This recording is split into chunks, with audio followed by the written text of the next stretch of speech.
ఇది కేవలం medical college మీద దాడి మాత్రమే అనుకోకూడదు. గవర్నమెంట్ ఆస్తుల్ని ప్రైవేట్ పరం చేస్తూ, అలాగే వచ్చినటువంటి మెడికల్ సీట్లని మళ్ళా మాకొద్దు అని చెప్పడం చాలా హేయమైన చర్య. కొన్ని వందల మంది విద్యార్థుల యొక్క జీవితాల మీద నీళ్లు చల్లినటువంటి పరిస్థితి.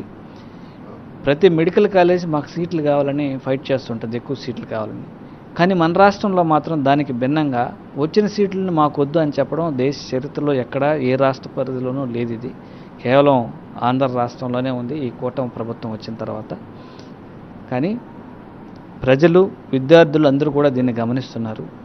ఎంతో వ్యయ ప్రయాసాలు కోర్చి రాష్ట్ర పరిస్థితులు ఆర్థికంగా బాగాలేకపోయినా కూడా రాష్ట్రంలో వైద్యాన్ని అందరికీ చేరువ చేయాలని గౌరవ మాజీ ముఖ్యమంత్రి వర్యులు వైఎస్ జగన్మోహన్ రెడ్డి గారు ఎంతో ప్రతిష్టాత్మకంగా ప్రతి జిల్లాకి ఒక మెడికల్ కాలేజ్ ఉండాలి, సో ప్రతి మనిషికి వైద్యం అనేది అత్యంత అందుబాటులో చౌకగా ఉండే విధంగా ఉండాలని ఎంతో దూరపు విజన్తో దీన్ని దేశంలో ఎక్కడా లేని విధంగా ఈ మోడల్ని తీసుకొచ్చారు.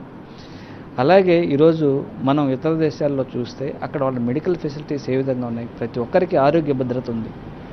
ఆ ఆరోగ్య భద్రత ఇతర దేశాల్లోనే కాదు ఆంధ్ర రాష్ట్రంలో కూడా ఉండాలని ఈరోజు మెడికల్ కాలేజు, దానికి అనుసంధానంగా 100 bed hospitals, nursing colleges, paramedical colleges అన్నీ పెట్టి ఇక్కడ యువతకి, అలాగే అక్కడ ఉద్యోగాల కల్పనలో కావచ్చు, అలాగే ప్రజలందరికీ ఆరోగ్యాన్ని వరప్రసాదనిగా ఇవ్వాలనే మంచి ఉద్దేశంతో పెట్టినటువంటి ఈ కాలేజీలకు సంబంధించి దీన్ని ప్రైవేటు పరం చేయాలనుకోవడం, అలాగే ఇటు వ్యవస్థను మొత్తం నిర్వీర్యం అనేది చాలా పాపపు చర్య. అది ఖచ్చితంగా ప్రజల యొక్క బాధ, విద్యార్థుల యొక్క గోడు, అన్ఎంప్లాయ్మెంట్లో ఉన్నటువంటి విద్యార్థుల యొక్క గోడు ఖచ్చితంగా ఈ కూటమి ప్రభుత్వానికి తగులుతుందని మీకు ఈ మీడియా ముఖంగా హెచ్చరిస్తాను.